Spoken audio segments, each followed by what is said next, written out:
This is an extract from Olive Branches by Susannah Rickards Cherry. We lived in those days in a long white villa high in the mountains, where the air was cool and clean. I was heavily pregnant that summer, so I slept in the afternoons while Freddie trundled his tricycle up and down the veranda, or attempted to make that infernal toy helicopter fly. A wire had worked loose because he would insist on tossing it in the air before the propellers had gathered sufficient power.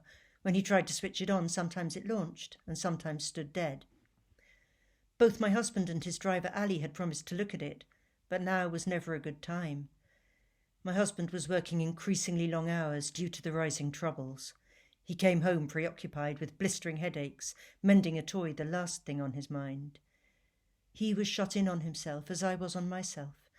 I had that late pregnancy cocoon brain where only my home, my son, my coming child were real to me. The world beyond seemed veiled.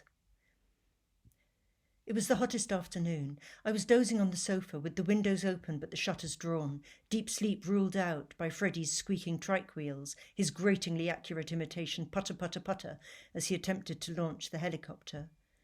Then I heard him shout, "Hey!"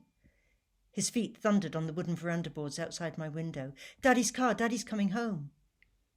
Sitting up made me dizzy. The glare blinded me as I pushed the shutters back. The sound of a car's engine rose through the valley, whining up steep gradients in high gear. This was not how Ali usually drove. Freddie came to the veranda steps, bouncing in excitement. "Daddy is early." I had my first swooping dread as my eyes acclimatized and I saw he was right. It was my husband's car, speeding up the hairpin road, straining at the bends, almost out of control, hours before he usually came home. And then he was with us, motor still turning over, all four doors flung open. His driver, too, came running at the house. My husband was shouting, "Come! Now! It's happened! Now! Fill a bag, nothing more. Hurry!"